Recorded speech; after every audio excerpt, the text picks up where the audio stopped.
what you think Sarasota County would look like, how it would be run, kind of like if you were king for a day and could make Sarasota look like you want it to look like, what would it look like? Fred, let's start with you. King for just one day? It'll be put on referendum and appeal as soon as I leave.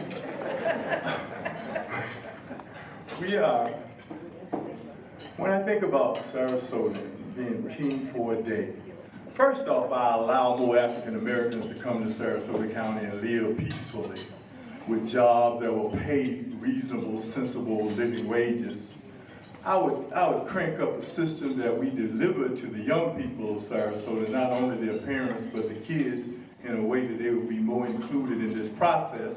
And we won't just look like we are a special place for the seniors and the wealthy, and then those that service them. I'd also would create a way to move this population around more easily and encourage about 100,000 of you all to leave.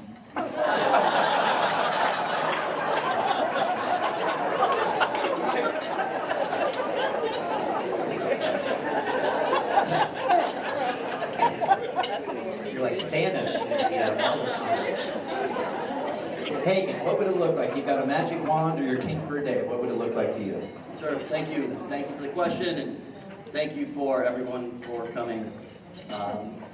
We're gonna hopefully have a frank discussion based on ideas and not insults.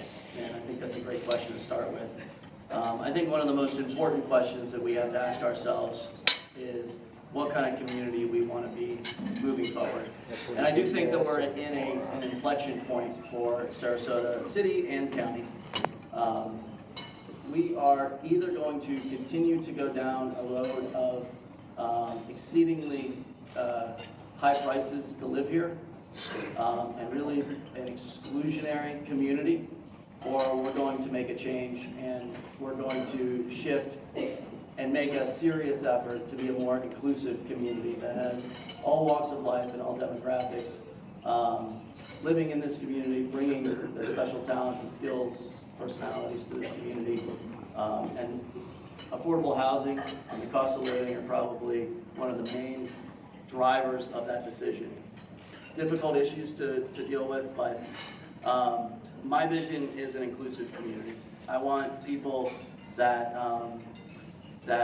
grow up here to have the chance to stay here. I want people that want to retire here and have their grandkids and their kids to be able to live here. And I want all the benefits and wonderful things that brings to a community. The businesses that they create and support, the talent and music and the arts that they embody.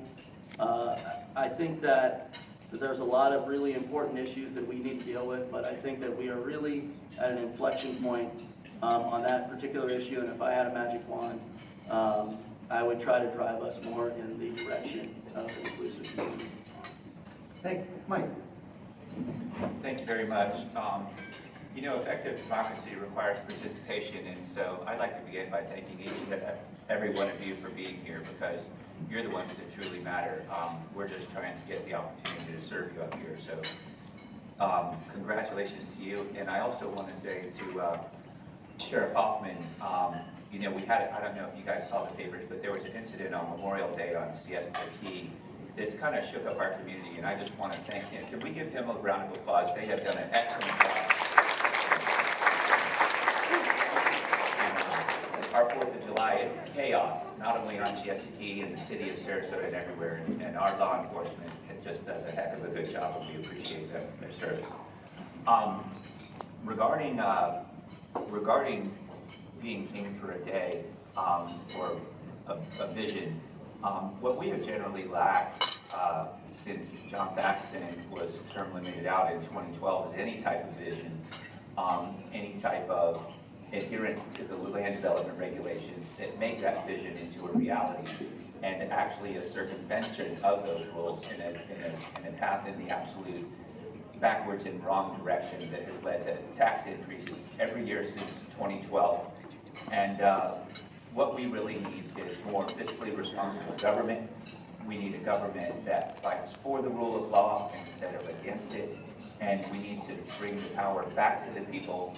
Honestly, we need to protect and preserve our natural spaces and places for future generations to enjoy. And tell you, I've got a folder at home of all my favorite newspaper articles I ever cut out. And one of them is by John Thaxton in 2007, I believe he wrote it, and it said, we don't have to give in to the defeatist attitude of inevitable growth. And what we need to do is honor our comprehensive plan, quit increasing densities and intensities. We have a people problem, like Fred said. We don't have a problem with anything other than too much development, too many people. And so if you want more of the same, just don't vote for me. But if you want honest change and a better future for Sarasota, I'm definitely your guy.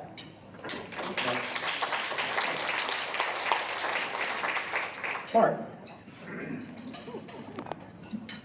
Well, I want to thank you all for being here, and I'd like to have a little happier vision than my buddy next to me. Since this is supposed to be a fantasy type thing, how about clean air, clean water, open midnight pass, flush out the bay, have all our potholes go away and all our sidewalks be paved nicely, have housing for everybody that people can afford, have wonderful open spaces and parks for everyone. And I believe we're not that far off. It just takes good leadership and good stewardship. The 50-50 plan, the basis of it is good. I don't believe we've actually been following it.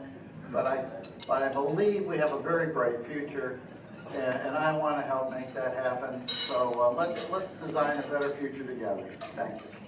Thanks, Mark.